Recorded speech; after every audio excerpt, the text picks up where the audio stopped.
बिजली संकट में और जो किरदार है आप उनको देखिए। एक तो कोल इंडिया हो गया, जिसके बारे में आपको बताया कि भाई इससे कोयला सब खरीद रहे हैं। दूसरा किरदार आपको बताया था बिजली का उत्पादन करने वाली कंपनियां, उत्पादन वाली कंपनी, और तीसरा बिजली वितरण वाली। तो ये तीन मिलकर जो है आपका ट्रायंगल बना रहे हैं, और आपके घर में क्या पहुंच रही है? बिजली पहुंच रही है, अगर तीनों अपना अपना काम कर दे रहे हैं। अब स्थिति क्या है इसे समझिए। कोल इंडिया का बकाया है बिजली उत्पादन कंपनियों पर 12,300 करोड़ रुपए का बकाया है। यानी ये जो कंपनियां हैं जो उत्पादन कर रही हैं, ये जो कोल इंडिया से कोयला खरीद रही हैं, उसका पेमेंट नहीं कर पा रही है, बकाया लगाया हुआ है। 12,300 करोड़ रुपए के बकाये में कोल इंडिया चल रहा है।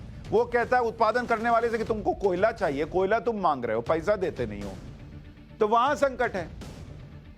बिजली उत्पादन कंपनियों का अलग बकाया है बिजली वितरण कंपनियों पर से, क्योंकि ये यहां देते हैं, ये यहां देते हैं और ये आपके घर तक बिजली पहुंचाते हैं। तो इनका कितना बकाया चल रहा है? 1,10,000 करोड़ रुपए। और ये पैसा किसको चुकाना है? इन वितरण वालों को चुकाना है। ये उत्पादन करके इनको दे रहे हैं, तुम पहुंचाओ घर तक बिजली। ये घर तक बिजली पहुंचा रहे हैं, लेकिन इन तक पेमेंट नहीं पहुंचा रहे हैं, तो ये अलग घाटे में है। ये इसको पेमेंट नहीं आ रहा, तो ये कोल इंडिया को पेमेंट नहीं कर रहा, कोल इंडिया अलग घाटे में चल रहा है। अब वितरण वालों का घाटा देखिए, सब बाप बाप कर रहे हैं। बिजली वितरण कंपनियों का कुल घाटा कितना है? इनका घाटा है 5 लाख करोड़ रुपए। क्यों? अब इनका घाटा क्यों है? इनका घाटा इसलिए है क्योंकि आपके पास से जो पेमेंट आना है, कोई नेता नहीं दे रहा है, कोई सरकार नहीं दे रही है। भाई सरकार क्या बोलती है? जैसे अगर मैं आपको बताऊं, इसका उदाहरण देखिए कि किसी ने कह दिया कि हम किसानों को फ्री बिजली देंगे। अब आपने किसान को तो फ्री बिजली दे दी, और राज्य सरकार ने इधर वितरण वालियों को पैसा नहीं दिया, इसका तो घाटा चल रहा है।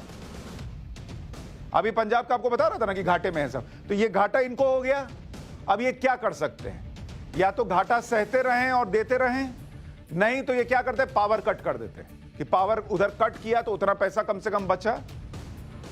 ये हिसाब होता है। इसीलिए आपको इसमें एक छोटी सी बात और बताता हूं।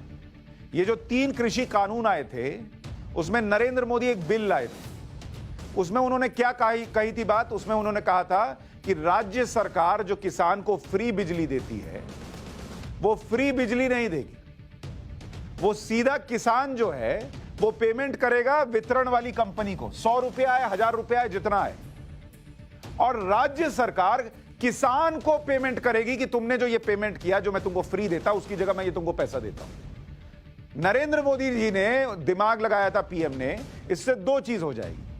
एक तो ये हो जाएगा कि बिजली की बर्बादी रुक जाएगी, जब किसान को या किसी को भी जिसको फ्री बिजली मिल रही है, उसको पता है कि मुझे पहले पेमेंट करूंगा तब पैसा मिलेगा अकाउंट में, तो पहले तो वो कम करेगा, जितना होगा उतना ही चलाएगा ना।